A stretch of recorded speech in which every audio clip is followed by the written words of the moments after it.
Welcome to another DorkLair collecting video. This video is a commentary on plastic product articulation of Bolthor the Tower from Mythic Legion's Siege at Bjorngar. So basically, if you're wondering why I'm only focusing on the articulation with this video, it's essentially because I'm trying out a new format here. And this video is really just a supplemental to my review on RetroZap.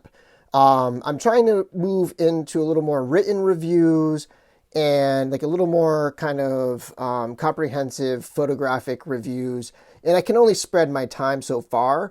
So for this video, really, I'm just going to go over the articulation, and this video is embedded in that review. So if you want to see the full review, just go to RetroZap. You don't have to subscribe to a Patreon or pay me any money. It's right there on retrozap.com. And I apologize if my videos may change a little bit here and become a little bit less involved.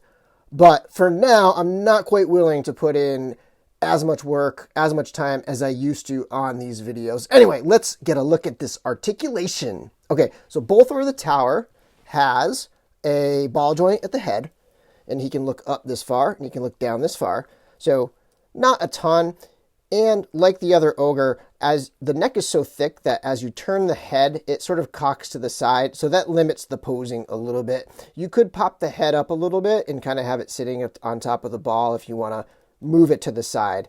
The horns do move. The horns are easily removable. So those come right off. In fact, I'll just take them off for the video, but you can spin them however you want. And then the other ogre, the one that's the like Legion Builder ogre, that comes with spikes that are like a little like more, they're a little less like over the top than the big horns there that you could swap onto there if you get a pair of those. And the shoulder articulation can rotate up. It can go further than this, I'm pretty sure, but I don't want to push it right now. I know that on my other one, on my other ogre, I was able to get it further. Let's see, this side, yeah, this side can get up pretty much slightly past 90 degrees right there. And the arm will also rotate all the way around. If you want to get just a quick look at the weapon, there's the axe in his hand. The hands are super stiff, as is pretty much the entire body. So it's, you know, you're going to want to heat it up. People have had breakage, and it's a very stiff figure. And that makes a lot of sense because you want the figure to be able to like sustain its own weight. So there's no swivel at the bicep, but there is a swivel at the elbow, and the elbow can bend this far, which is not even 90 degrees, so that's a very limited range there.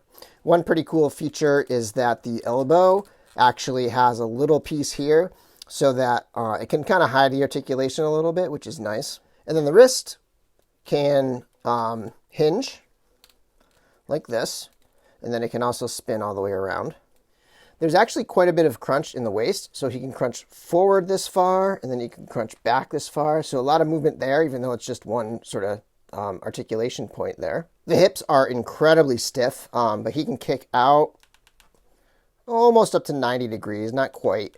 Kick out that far there. And then his knee can bend down that much. So a lot of really stiff joints here. There's also some swivel at the knee. And he can come out into the splits pretty far as well. He can go further than that, but I don't want to push it too much right now. Let's see.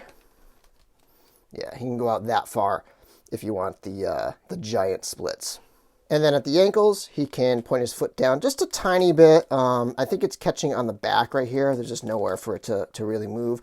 And it can swing up that far. And then it can rock side to side like this. And it can swivel all the way around.